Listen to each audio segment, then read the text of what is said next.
10 smart and secret tips to buy a house. Like any big project, a successful home buying experience is all about getting the details right from the start to finish. These tips for first-time home buyers will help you navigate the process, save money, and close the deal. In this video, we're going to show you smart way tricks to close a deal on the perfect house in the most perfect way.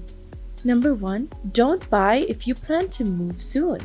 If you're a renter, writing the rent check every month and getting no home equity to show for it at the end of the year can be stressful. But if you're not sure you're going to stay put for a couple of years, it may not be the best time to buy equity or no equity. Millennials and young people in general are known for their tendency to move very frequently in order to follow new career opportunities. This can be a problem for home ownership. You have to keep in mind that buying a home involves many upfront costs, most importantly, closing costs. Usually, closing costs are at 2 to 5% of the purchase price, so you could pay between $4,000 and $10,000 in closing costs for a $200,000 home. You will have closing costs for both the purchase and the selling of your home when you buy a home and then sell it within a short period of time. You will not be able to build up enough equity to outweigh these expenses if you don't stay in the house long enough, so you may potentially lose money by buying a home instead of just renting. If you assume that there is a strong possibility that in the near future you will be moving to a different place, you may want to consider renting instead. Number 2. Start saving early. Let's start with the basics. A down payment is the cash you bring to the closing table when buying a home. You may borrow money from the bank in the form of a home loan or mortgage, but a portion of the total cost must come directly from you. Here's why. The down payment acts as an insurance of sorts for your lender. When you hand over money from your own account, you're officially invested. You're more likely to make good on your mortgage payments month after month and year after year. By saving up for a down payment, you not only prove yourself to a lender, but you also set your own mind at ease.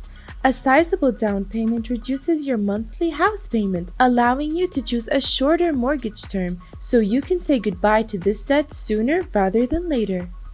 Number 3. Decide how much you can afford for a house.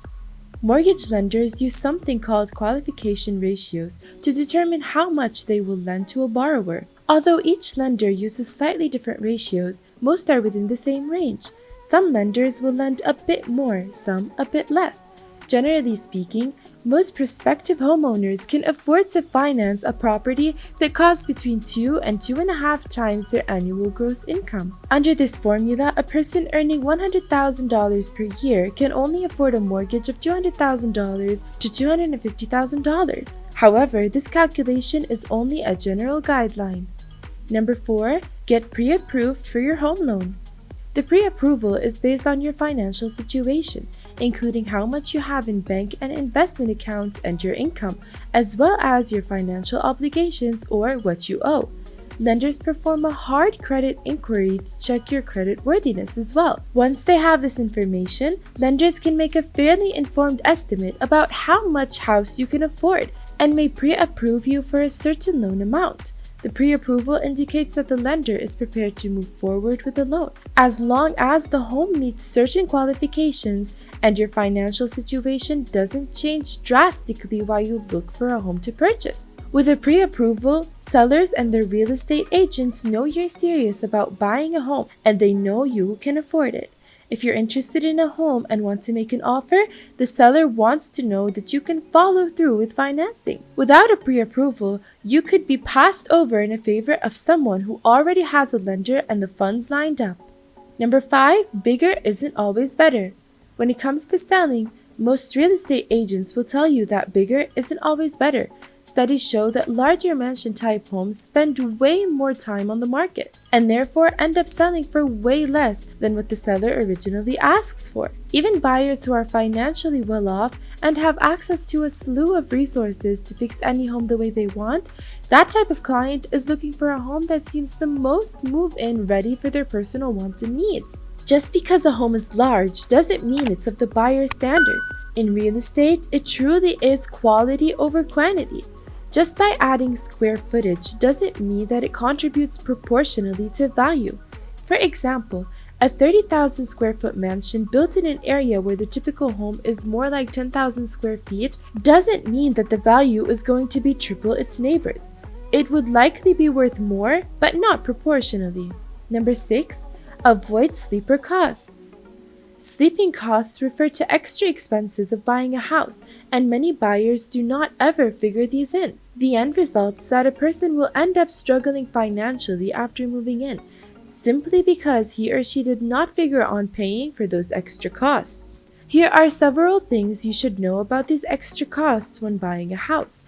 When you buy a house, you will spend more money than you think. While you plan on having to put money down for it and having to pay mortgage payments, you might not plan on having extra expenses.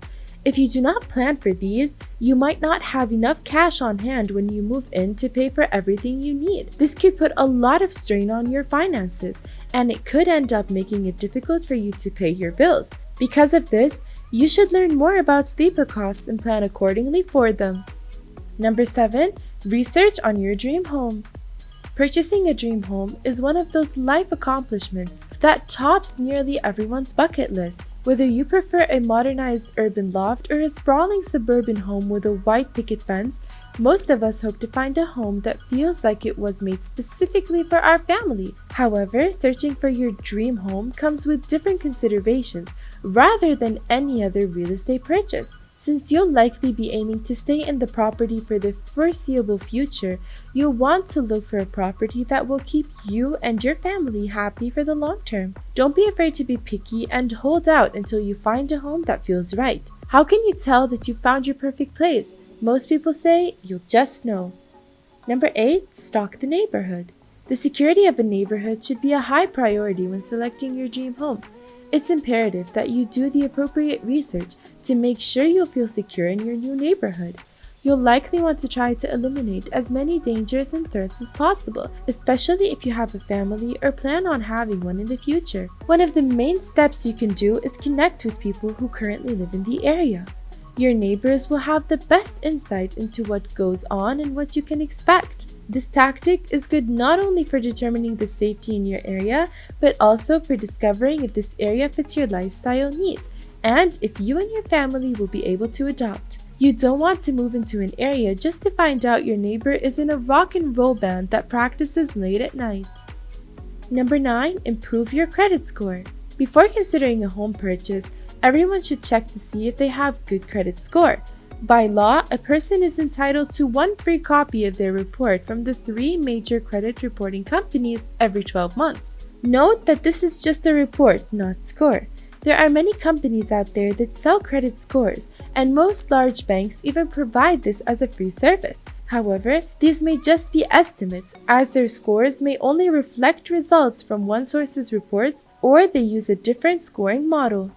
Number 10. Compare home loans. Apart from the researching on the type of home you wish to buy, also compare home loans on third-party websites to narrow down your options. Interest rates start from 8% and are usually pegged to the bank's marginal cost of funds-based lending rate if you choose a floating rate loan. Fixed interest rates start from 9%. Also consider other aspects such as processing fees, pre-closure charges, and late payment fees. Comparing all the aspects of a home loan package will give you insight into the actual cost of borrowing.